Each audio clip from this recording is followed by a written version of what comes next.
अब हम next topic कर रहे हैं एप्लीकेशन ऑफ डेरिवेटिव। ठीक है जी। एप्लीकेशन ऑफ डेरिवेटिव में सबसे पहली बात हमारे पास आ जाती है कि डेरिवेटिव रिप्रेजेंट क्या करता है।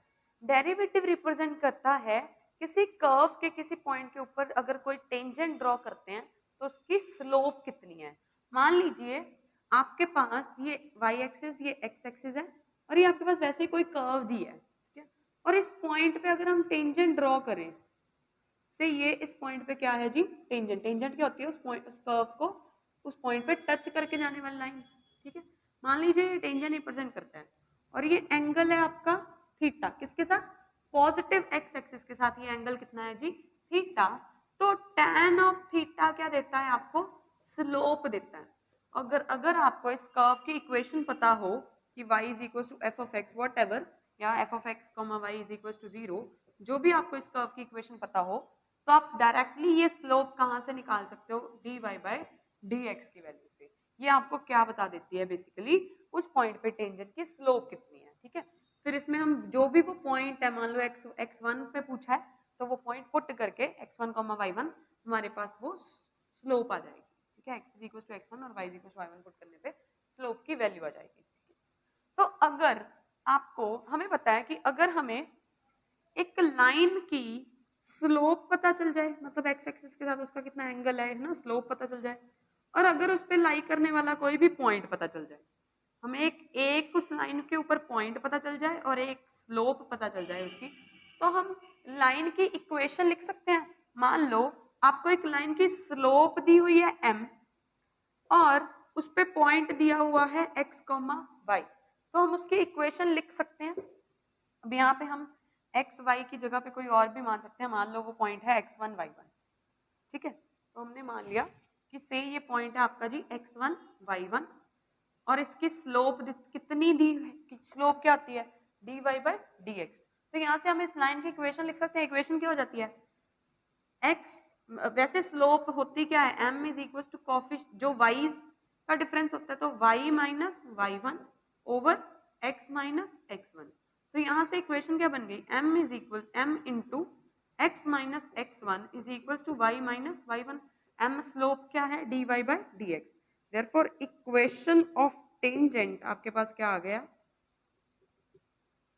y minus y1 is equal to dy by dx into x minus x1। ये इस लाइन की हमने इक्वेशन ढूंढ ली, दैट इज हमने ये टेंजेंट की इक्वेशन ढूंढ ली है। ठीक है, अब ओके, अगर हम इसी पॉइंट पे नॉर्मल की इक्वेशन ढूंढना चाहते हैं, नॉर्मल क्या होता है, जो इसके इस टेंजेंट के परपेंडिकुलर लाइन है। ठीक है, अगर आप नॉर्मल की इक्वेशन ढूंढना चाहो, अगर इस लाइन की स्लोप m है तो इसके परपेंडिकुलर लाइन की स्लोप हमें पता है कितनी होती है, -1/m। अगर एक लाइन की स्लोप m है तो उसके परपेंडिकुलर लाइन की स्लोप कितनी हो जाती है, -1/m। उसके नेगेटिव का रेसिप्रोकल हो जाता है। तो दैट मीन्स अगर इस ये जो टेंजेंट है इसकी स्लोप dy बाय dx है, तो इसके जो परपेंडिकुलर लाइन है दैट इज जिसको हम नॉर्मल बोल रहे हैं, उसकी स्लोप कितनी हो जाएगी, -dx ओवर dy हो जाएगी। तो ये वाला जो पॉइंट जो टेंजेंट पे था वो स्लोप ये नॉर्मल पे भी तो लाई कर ही रहा है, तो हेंस इक्वेशन ऑफ नॉर्मल भी लिख सकते हैं हम। तो जी आपके पास इक्वेशन ऑफ नॉर्मल क्या आ गई, y minus y1 is equal to normal की slope that is -dx over dy into x minus x1। ये आपके पास क्या आ गई जी, इक्वेशन ऑफ नॉर्मल आ गई। तो हेंस हम डेरिवेटिव का यूज करके टेंजेंट की इक्वेशन भी लिख सकते हैं और नॉर्मल की इक्वेशन भी लिख सकते हैं। ठीक है, फिर अगर हमें ये पता करना हो कि ये वाला टेंजेंट एक्स एक्सिस पे कितना इंटरसेप्ट बना रहा है या वाई एक्सिस पे कितना इंटरसेप्ट बना रहा है, एक्स एक्सिस पे इंटरसेप्ट मतलब ये कितने यूनिट्स के गैप पे इसको कट कर रहा है। ठीक है, मान लो ये वाई एक्सिस कुछ इधर है, थोड़ा शिफ्ट कर देते हैं वाई एक्सिस को, तो ये वाली जो वैल्यू है x का कितनी दूरी है इस पॉइंट से, वो x इंटरसेप्ट हो जाता है। ये हम कैसे फाइंड आउट कर सकते हैं, अगर आपको ये इक्वेशन पता है तो यहाँ पे क्योंकि x एक्सिस पे फाइंड आउट कर रहे हो आप पॉइंट, तो y की वैल्यू को क्या पुट कर दो, 0। y को क्या लिख दो, 0, और वहां से x की वैल्यू निकाल दो। अगर y को 0 पुट करोगे तो आपके पास ये क्या बन जाएगा, इक्वेशन किस में चेंज हो जाएगी, यहाँ से x की वैल्यू निकालनी है आपने, तो वो क्या आ गया, y1 पहले इसको dx ओवर dy लिख देते हैं प्लस x1, ये किसकी वैल्यू आ गई, intercept on x axis.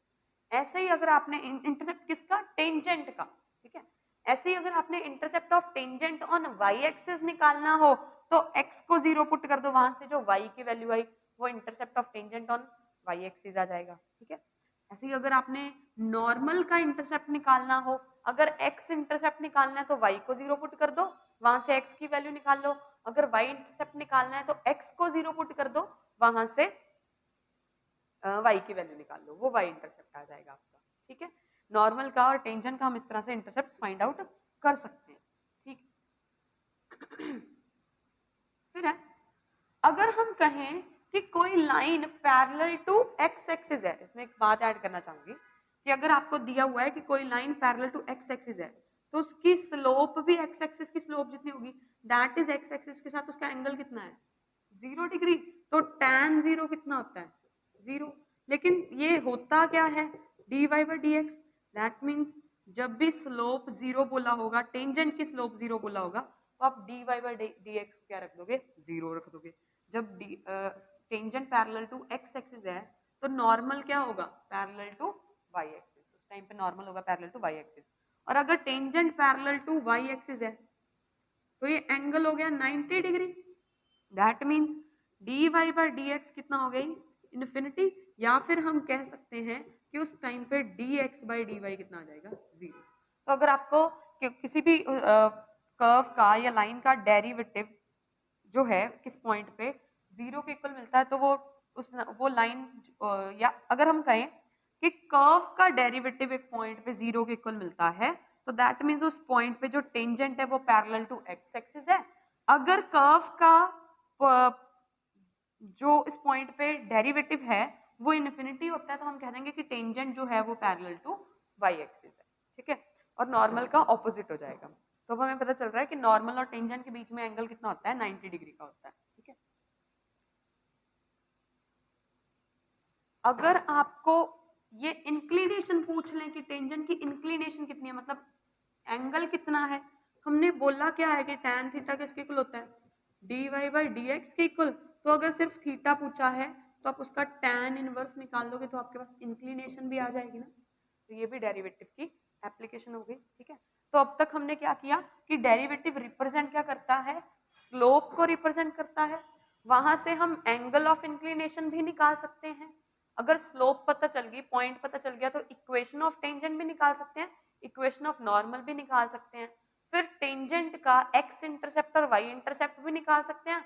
Similarly normal का x इंटरसेप्ट और y इंटरसेप्ट भी हम निकाल सकते हैं, ठीक है। ओके जी, नेक्स्ट आ जाता है आपके पास, वैसे ये कह रहे हैं कि ओरिजिन का परपेंडिकुलर से डिस्टेंस, थर्ड एप्लीकेशन आपकी बुकलेट में जो गिवन है वो है ओरिजिन से परपेंडिकुलर का डिस्टेंस। पहले हम एक जनरल बात कर लेते हैं। मान लीजिए आपके पास एक लाइन गिवन है ax plus b y plus c equal to 0, कुछ इस तरह से एक लाइन गिवन है और ये एक पॉइंट गिवन है x1 कॉमा y1। तो इस पॉइंट का इस लाइन से परपेंडिकुलर डिस्टेंस जो है, ये डिस्टेंस d, ये किसके इक्वल होता है, वो पॉइंट उस लाइन की इक्वेशन में पुट कर दो और उसका मॉड ले लो। वो पॉइंट उस लाइन की इक्वेशन में पुट कर दो upon under the root of coefficient of x square plus coefficient of y का स्क्वायर, ठीक है। अब ऐसे ही अभी हमें एप्लीकेशन क्या बोल रहे हैं, ये क्या बोला ही, जो भी पॉइंट है वो लाइन की इक्वेशन में पुट करके उसका मॉडुलस ले लो upon under the root of coefficient of x square plus coefficient of y square, ठीक है। अब हम क्या कह रहे हैं कि इक्वेशन ऑफ टेंजेंट हमारे पास क्या आई थी, dy by dx into x minus x1 is equals to y minus y1, ये आई थी हमारे पास टेंजेंट, इक्वेशन ऑफ टेंजेंट। अगर इसका ओरिजिन से डिस्टेंस पूछा है तो आपने क्या करना है, यहाँ पे ये x और y पुट कर देते हैं 0 0, तो क्या आ गया जी, डिस्टेंस किसके इक्वल आ गया, मॉडुलस ऑफ, इसको एक साइड पे ले आओ, पहले x को 0 पुट कर दो, y को 0 पुट कर दो, that is modulus of y1 minus x1 times dy by dx upon under the root of y का कोएफिशिएंट कितना है -1, उसकी स्क्वायर कितनी हो गई 1, प्लस x का कोएफिशिएंट कितना है dy by dx, उसकी स्क्वायर कितनी होगी जी dy by dx की होल स्क्वायर। ये आपका क्या आ जाएगा, डिस्टेंस आ जाएगा ऑफ ओरिजिन फ्रॉम परपेंडिकुलर, ठीक है, सॉरी फ्रॉम टेंजेंट। एंड ऐसे ही आप ओरिजिन का डिस्टेंस फ्रॉम नॉर्मल भी फाइंड आउट कर सकते हैं, ठीक है। उसको नॉर्मल 0 पॉइंट को नॉर्मल की इक्वेशन में पुट कर दो upon coefficient of x square plus coefficient of y का स्क्वायर, ठीक। ओके, नेक्स्ट एप्लीकेशन जी आपके पास जो गिवन है वो है angle of intersection of two curves. बिल्कुल, हम एंगल ऑफ इंटरसेक्शन निकाल सकते हैं दो कर्व्स का। मान लीजिए आपके पास दो कर्व्स दी हुई हैं, एक है y is equal to f of x और दूसरी कर्व है y is equal to some g of x. कुछ इस तरह से आपके पास दो कर्व्स दी हुई हैं, तो जिस पॉइंट पे वो इंटरसेक्ट कर रही हैं हम उस पॉइंट के उनके बीच में एंगल निकाल सकते हैं। बट सोचो, एंगल तो दो कर्व्स के बीच में एंगल तो हर जगह पे चेंज हो रहा है ना, तो हम एंगल किस में निकाल रहे हैं एक्चुअली, अगर जो भी उनके बीच उस इंटरसेक्टिंग पॉइंट पे दोनों कर्व्स पे हम क्या ड्रॉ कर देते हैं, टेंजेंट, तो वो एक्चुअली हम एंगल निकालने का मतलब क्या बोल रहे हैं कि उस पॉइंट पे उनके टेंजेंट्स के बीच में कितना एंगल है। और इसका फॉर्मूला हो जाता है कि कितना हो जाता है, tan theta is equal to first वाली जो कर्व है मान लीजिए उसकी स्लोप m1 है, जो सेकंड वाली कर्व है उसकी स्लोप m2 है, तो ये एंगल कितना हो जाता है m1 माइनस m2 का mod over 1 plus m1 m2। Modulus क्यों लगा देते हैं, क्योंकि आपको नहीं पता कि आप जो m1 है वो स्मॉल ले रहे हो या m2 वाले को स्मॉल रहे हो, ठीक है। ये कौन सा वाला एंगल देता है, एक्यूट एंगल। यहां से थीटा आपके पास क्या आता है, acute angle, sorry acute angle आता है, ठीक है। अगर आपको देखो टेंजेंट्स के बीच में तो ये वाला एंगल भी बन रहा है ना, अगर ऑब्ट्यूस एंगल पूछा हो तो हम 180 में से ये वाला थीटा सब्ट्रैक्ट कर देंगे, ठीक है। अगर आपको पूछा हो कि उनके बीच में ऑब्ट्यूस एंगल कौन सा है तो हम 180 में से ये वाले जो थीटा की वैल्यू निकाली है वो सब्ट्रैक्ट कर देंगे। सॉरी सॉरी, तो यहाँ से आपके पास एंगल बिटवीन उनके दो कर्व्स आ जाएगा। जितना एंगल टेंजेंट्स के बीच में होता है उतना ही एंगल नॉर्मल्स के बीच में होता है। तो एक बात याद रखिएगा कि एंगल बिटवीन टेंजेंट्स या angle between tangents is same as angle between their normals. तो अगर नॉर्मल्स के बीच में भी एंगल पूछा हो तो भी यही वाला फॉर्मूला रहेगा आपके पास, ठीक है। तो हम कब कहते हैं कि दो कर्व्स ऑर्थोगोनली कट कर रही हैं, अगर आपको बोला हो कि दो कर्व्स ऑर्थोगोनल हैं या नहीं है, ये कब ऑर्थोगोनल होती हैं, जब उनके बीच में एंगल कितना होता है 90 डिग्री का। हमने लिखा क्या था कि tan theta is equal to m1 minus m2 over 1 plus m1 m2 ना। अगर हम कह रहे हैं कि tan थीटा 90 है तो tan 90 कितना हो जाता है, इन्फिनिटी। इसका मतलब ये इन्फिनिटी कब बनेगा, जब डिनोमिनेटर क्या होगा, 0। तो अगर आपने जो दो स्लोप्स निकाली हैं उनकी प्रोडक्ट -1 के इक्वल आ जाए, जो दो स्लोप्स निकाली हैं उनकी प्रोडक्ट -1 के इक्वल आ जाए, तो दैट मीन्स वो उन कर्व्स के बीच में एंगल कितना है जी, 90 डिग्री। उसको हम कहेंगे कि वो क्या कर रही है, ऑर्थोगोनली कट कर रही है एक दूसरे को, ठीक है।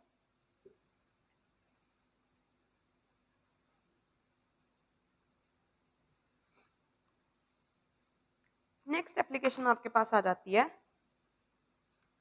लेंथ फाइंड आउट करना, किसका, टेंजेंट का, नॉर्मल का, सब टेंजेंट का और सब नॉर्मल का, ठीक है। पहले ये देखते हैं कि टेंजेंट, नॉर्मल, सब नॉर्मल एल्स थिंग्स क्या होती है। मान लीजिए ये आपके पास कोई कर्व है, कोई भी कर्व दी हुई है आपके पास, ये किसी पॉइंट पे टेंजेंट है, ये किसी पॉइंट पे टेंजेंट है, तो ये क्या हो गया, उस पॉइंट पे नॉर्मल हो गया। पहले हम क्या कर रहे हैं, इस पॉइंट से एक्स एक्सिस और यहाँ पे एक्स एक्सिस पे एक परपेंडिकुलर ड्रॉ कर रहे हैं, परपेंडिकुलर ड्रॉ कर रहे हैं सच दैट ये टेंजेंट का एंगल मान लो आपको थीटा दिया हुआ है, आपकी बुकलेट में साई दिया हुआ है, तो चलो मैं साई ले लेती हूँ। मान लीजिए ये एंगल आपको कितना दिया हुआ है जी, साई दिया हुआ है, ठीक है। तो ये वाली वैल्यू पहले कितनी आ गई ये बताइए, अगर ये पॉइंट एक्स कोमा वाई है तो ये वैल्यू कितनी होगी, वाई यूनिट्स हो गई, ठीक है। और आपको पता है कि tan साई किसके इक्वल होता है, d y by d x के इक्वल होता है। अब अगर हम बात करें लेंथ ऑफ टेंजेंट की, तो लेंथ ऑफ टेंजेंट क्या होता है कि एक्स एक्सिस पे वो जो टेंजेंट है कहाँ पे कट कर रहा है, से लेके इस पॉइंट तक का डिस्टेंस, ये आ जाती है आपकी टेंजेंट की लेंथ। यही टेंजेंट है, ये वाली लेंथ को हम बोलते हैं लेंथ ऑफ टेंजेंट। ये कैसे फाइंड आउट करनी है आपने, देखो आपको इस y की वैल्यू पता है और ये वाली वैल्यू पता है और ये क्या दिया हुआ है आपके पास, साई एंगल दिया हुआ है। तो यहाँ से ये परपेंडिकुलर हो गया एक तरह से, ये क्या हो गया आपके लिए हाइपोटेन्यूज। तो आपको पता है कि hypotenuse upon perpendicular cosecant Sai के इक्वल होता है, कॉसिकेंट एंगल के इक्वल होता है। ये परपेंडिकुलर की हाइट कितनी है y, तो यहाँ से ये हाइपोटेन्यूज की length that is length of tangent जो है, हाइपोटेन्यूज की लेंथ मतलब यहाँ पे लेंथ ऑफ टेंजेंट। मैं इस ट्राइंगल की बात कर रही हूँ, ए बी सी ट्राइंगल की, इसमें ठीक है। हाइपोटेन्यूज मैंने किसको बोला, ए सी को, और परपेंडिकुलर किसको बोला, सी बी को, ठीक है। ये कोसिकेंट साई के इक्वल आया, तो यहाँ से A C that is length of tangent किसके इक्वल आया, सी बी की वैल्यू कितनी है, वाई इंटू कोसिकेंट साई। ये अगर tan psi d Y by D x है, अगर आपके पास tan साई की value d Y by D x है, tan क्या होता है, परपेंडिकुलर अपॉन बेस, तो दैट मीन इसकी वैल्यू आपके पास है d Y by D x, base कितना है 1, तो हाइपोटेन्यूज कितना हो जाता है 1 square plus D Y by D x का होल स्क्वायर, ठीक है। तो कॉसिकेंट क्या, कॉसिकेंट किसके इक्वल होता है आपके पास, अभी अभी हमने बोला क्या कि ये किसके इक्वल हो जाता है, कॉसिकेंट साई किसके इक्वल होता है, अगर नहीं ध्यान में है तो 1 ओवर साइन साई, या सीधा ही हम कह देते हैं कॉसिकेंट साई किसके इक्वल होता है, हाइपोटेन्यूज अपॉन परपेंडिकुलर। हाइपोटेन्यूज कितना है under root 1 plus D Y by D x का होल स्क्वायर ओवर परपेंडिकुलर कितना है d Y by D x. तो लेंथ ऑफ टेंजेंट कितना आ गया, लेंथ ऑफ टेंजेंट आपके पास आ गया y into under root 1 plus D Y by D x का whole square upon D Y by D X. बस आप इसमें वैल्यू पुट कर देंगे और आपके पास टेंजेंट की लेंथ आ जाएगी। ऐसे ही आप नॉर्मल की लेंथ निकालना, मतलब नॉर्मल की लेंथ निकालना मतलब ये वाला डिस्टेंस निकालना है आपको, ठीक है। ये वाला डिस्टेंस निकालने के लिए हम ये वाली ट्राइंगल कंसीडर कर लेंगे। अगर ये एंगल साई है, ठीक है, ये एंगल 90 डिग्री है क्योंकि टेंजेंट और इसके बीच में, तो ये एंगल 90 माइनस साई हो गया, ठीक है। अगर ये 90 माइनस साई है क्योंकि ये 90 है, तो ये फिर से ये वाला एंगल कितना हो गया, साई हो गया, ठीक है। या फिर angle between two lines is equal to angle between their normals, angle between their normal, इसके परपेंडिकुलर ये वाली लाइन होगी, इसके परपेंडिकुलर ये वाली, तो ये एंगल साई आने वाला है आपके पास। तो हम अब ट्राइंगल कंसीडर कर रहे हैं b c d, b c d triangle consider किया हमने। अब हम लेंथ ऑफ नॉर्मल के, नॉर्मल पे वर्क कर रहे हैं, length of normal find out करने के लिए। लेंथ ऑफ नॉर्मल मतलब आपने सी डी की वैल्यू फाइंड आउट करनी है, ठीक है।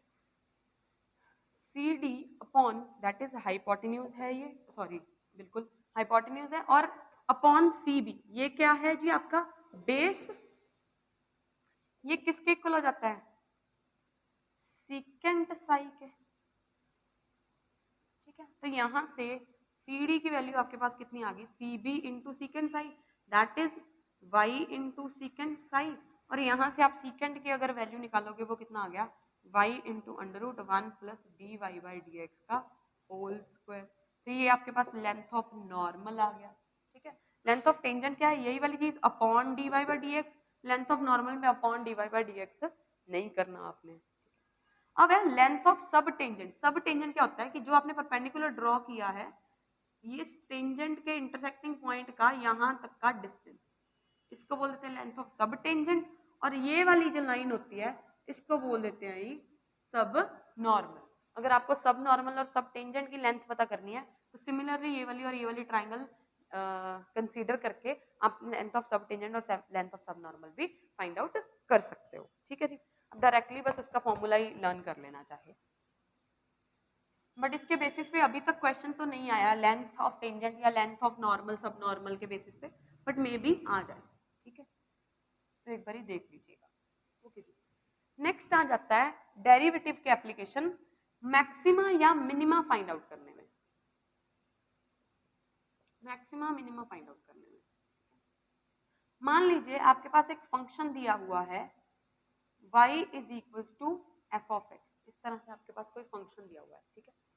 तो अगर आपको बोला है कि इसका मैक्सिमा या मिनिमा फाइंड आउट करना है, तो उसके लिए पहले आप क्या करोगे, स्टेप 1 क्या कहता है, आप वो पॉइंट निकालोगे जहां पे ये डेरिवेटिव क्या आ रहा है, 0। मतलब आप वो पॉइंट निकालोगे जहां पे एफ डैश एक्स क्या आ रहा है, 0। और ये वाले पॉइंट जो आएंगे या तो 0 आ रहा है या फिर एग्जिस्ट नहीं कर रहा, या 0 आ रहा है डेरिवेटिव या फिर एग्जिस्ट नहीं कर रहा, इनको बोल देते हैं ये क्रिटिकल पॉइंट। क्रिटिकल पॉइंट्स बोल देते हैं हम इनको, ठीक है। फिर इन पॉइंट्स पे आपको चेक करने के लिए मान लीजिए कि ए बी सी इस तरह से कुछ आपके पास क्रिटिकल पॉइंट्स आ गए, ये वो पॉइंट है जिन पे या तो ये डेरिवेटिव 0 आ रहा है या फिर एग्जिस्ट नहीं कर रहा। फिर आप क्या चेक करोगे, इस पॉइंट पे डबल डेरिवेटिव चेक करोगे, ठीक है। अगर आपका आया डबल डेरिवेटिव उस पॉइंट पे, मान लो ए पे, तो ए पे से आपका ए पॉइंट अगर चेक कर रहे हो तो ए पे डेरिवेटिव आपका आ गया ग्रेटर देन 0, तो ये पॉइंट किसका, ये ए पॉइंट किसका होगा, हो जाएगा ये पॉइंट ऑफ मिनिमा हो जाएगा, ठीक है। अगर इस पॉइंट पे डबल डेरिवेटिव आ गया लेस देन 0, तो ये पॉइंट हो जाएगा पॉइंट ऑफ मैक्सिमा, ठीक है। अगर आपका डबल डेरिवेटिव आ गया इक्वल्स टू 0, तो फिर आप अभी कुछ कंक्लूड नहीं कर पा रहे हो, आपको फर्दर इन्वेस्टिगेशन करनी पड़ेगी, ठीक है। अगर आपका आ गया इक्वल्स टू 0, तो ये नहीं कहना कि ये पॉइंट ऑफ इन्फ्लेक्शन आ गया, आपको फर्दर इन्वेस्टिगेशन करनी पड़ेगी, ठीक है। फर्दर इन्वेस्टिगेशन क्या कहती है कि आपको चेक करना पड़ेगा ट्रिपल डेरिवेटिव क्या आया। ट्रिपल डेरिवेटिव उसी पॉइंट पे, मैं एक्स ही कह रही हूँ, एक बार ए कहने के बजाय चाहे आप एक्स कह दो, ठीक है, कि हम जिस पॉइंट, फिर हम इसमें बट वो एक पर्टिकुलर पॉइंट की बात कर रहे हैं इस बारी, कि अगर मान लो ए पॉइंट चेक कर रहे हो तो हर जगह ए चेक कर रहे हैं, अगर बी चेक कर रहे हो तो हर जगह बी चेक कर रहे हैं, ठीक है। फिर हम ट्रिपल डेरिवेटिव चेक करते हैं, अगर उसका ट्रिपल डेरिवेटिव नॉन जीरो आ गया, फिर वो हो जाएगा point of x is equal to a, check कर रहे हो तो x is equal to a हो जाएगा पॉइंट ऑफ इन्फ्लेक्शन,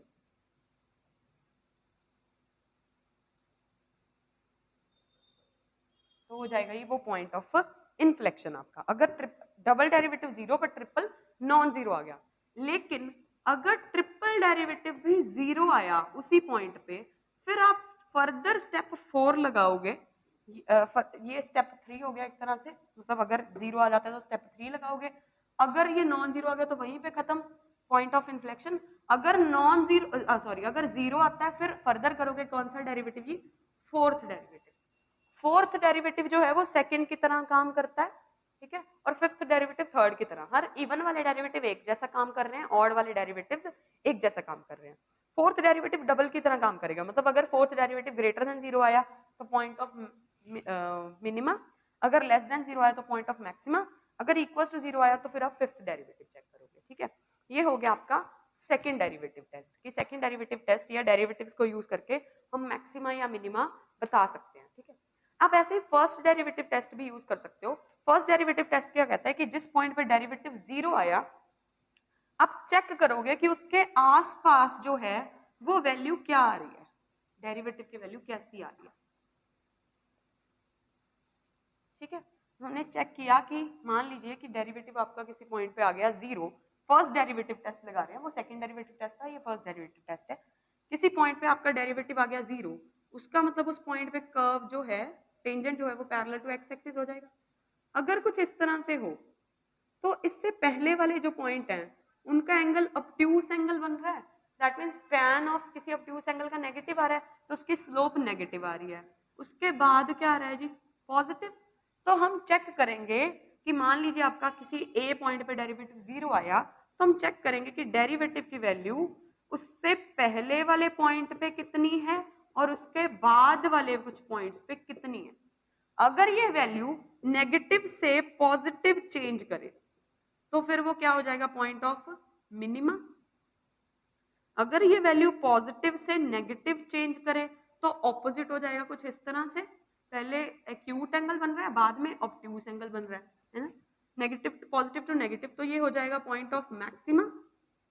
और अगर डजंट चेंज हो, वैल्यू चेंज ही ना करे तो फिर डजंट चेंज, तो हो जाएगा पॉइंट ऑफ इन्फ्लेक्शन, फिर आपके लिए क्या आ जाएगा, ये पॉइंट ऑफ इन्फ्लेक्शन हो जाएगा। ये है सिंगल डेरिवेटिव टेस्ट, ठीक है, मैक्सिमा या मिनिमा फाइंड आउट करने के लिए।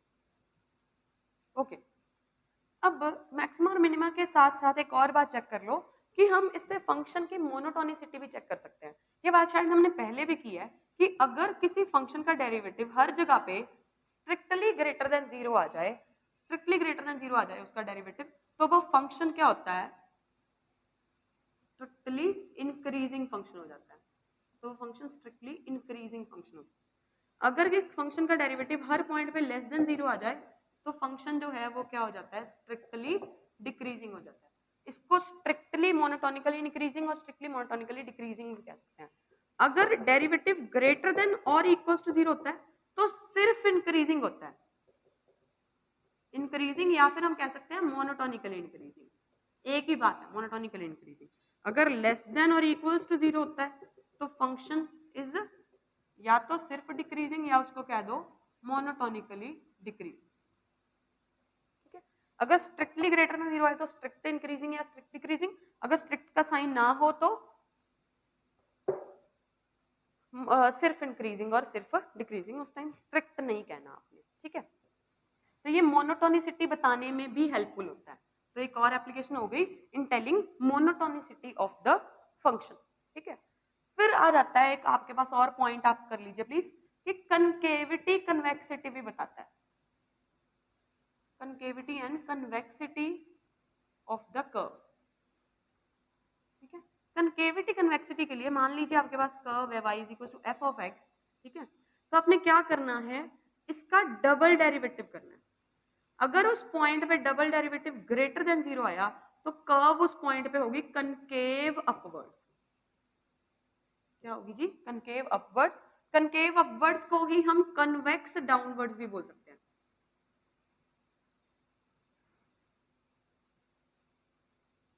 ठीक है, अगर उस पॉइंट पे ये double derivative less than zero आ जाता है तो ये हो जाती है कनकेव डाउनवर्ड्स,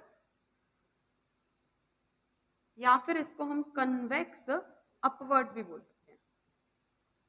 ठीक है, आप ये याद रखिए, बस एक चीज याद रखिए, कनकेव अपवर्ड, अगर ग्रेटर देन तो अप, अगर लेस देन तो डाउन।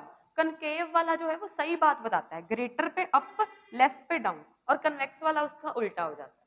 ठीक है, कनकेव जो है वो सही बात कर रहा है यहाँ पे, concave upward greater than zero, convex less than. ठीक है, तो आपको कनकेविटी या कन्वेक्सिटी भी पता चल सकती है किसी कर्व की।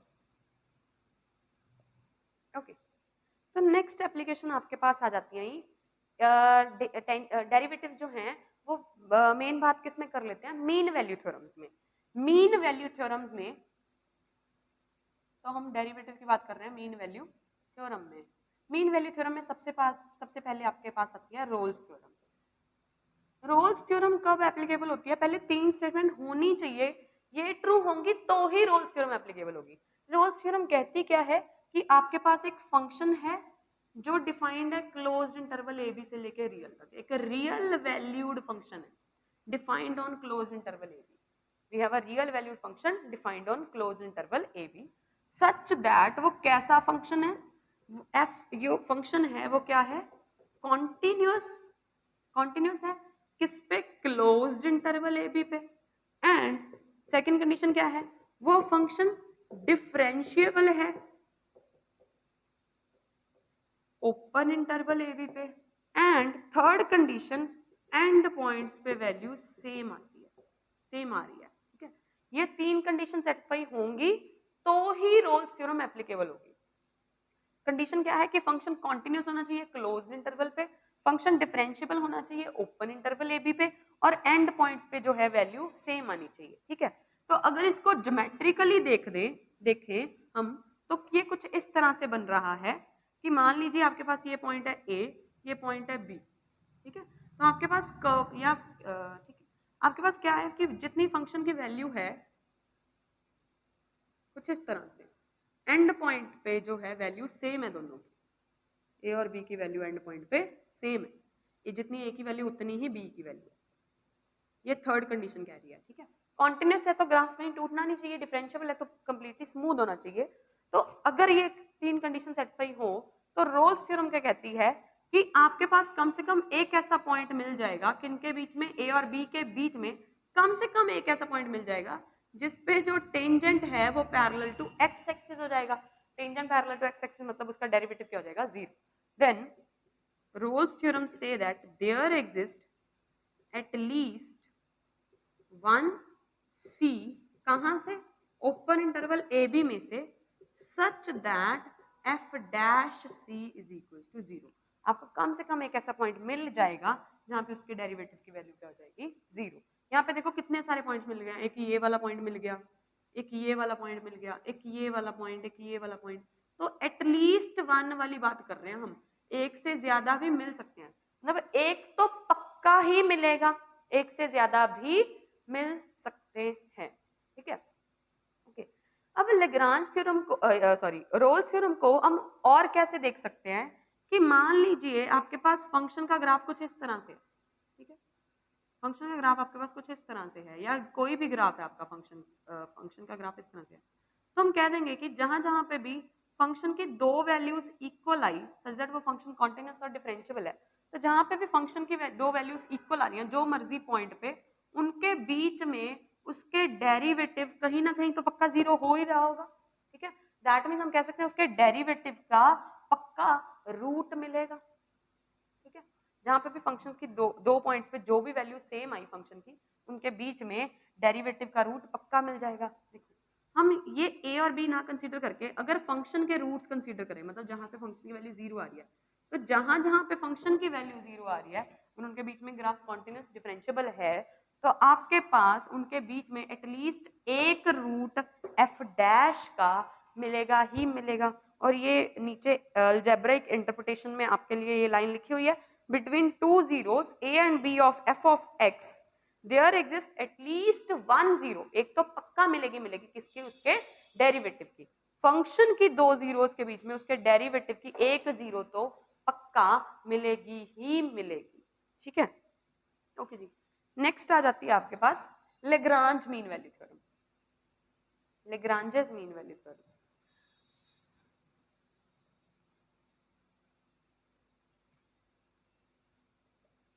लेग्रांज मीन वैल्यू थ्योरम के लिए ये पहली दो कंडीशन होना जरूरी है, दैट इज फंक्शन कॉन्टिन्यूअस होना चाहिए क्लोज इंटरवल ए बी पे, और फंक्शन डिफरेंशिएबल होना चाहिए ओपन इंटरवल ए बी पे। थर्ड कंडीशन ना भी हो तो भी अपना काम चल जाएगा। और ये कहती क्या है Lagrange theorem,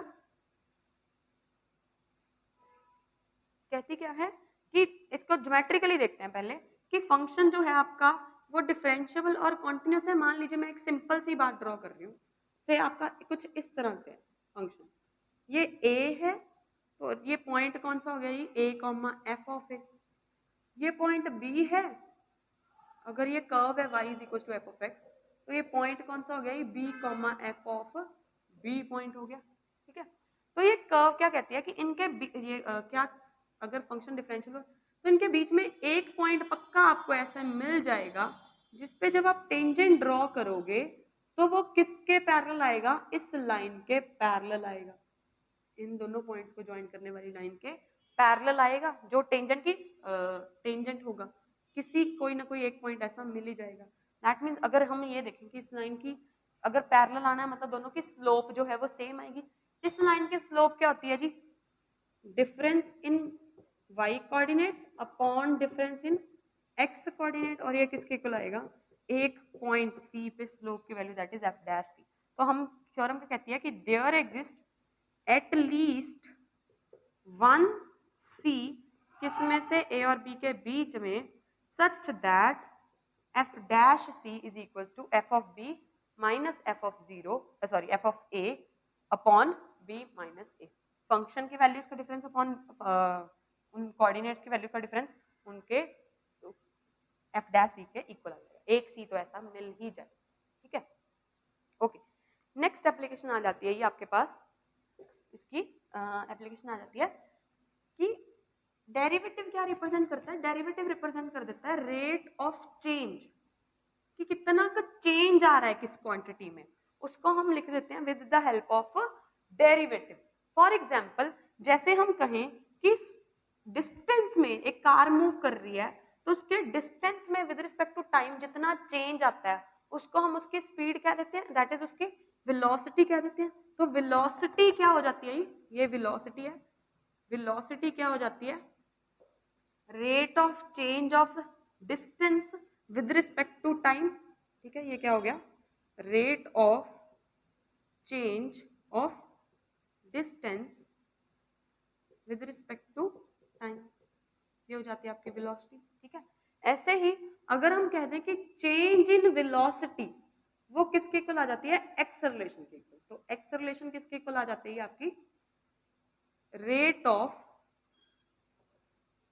change of velocity, ये क्या हो जाता है, ये आपका एक्सेलरेशन आ जाता है। तो रेट ऑफ चेंज जो है वो कौन रिप्रेजेंट कर देता है, आपका डेरिवेटिव। किसी भी चीज में अगर आपने रेट ऑफ चेंज देखना हो विद रिस्पेक्ट टू, मान लो आपको कह दें कि एक स्फीयर है, स्फीयर का वॉल्यूम कितना होता है, 4/3 पाई आर क्यूब, आपको दिया हुआ है कि जो उसके वॉल्यूम का रेट ऑफ चेंज है विद रिस्पेक्ट टू रेडियस, मतलब किसकी बात कर रहे हैं, DV by D R, sorry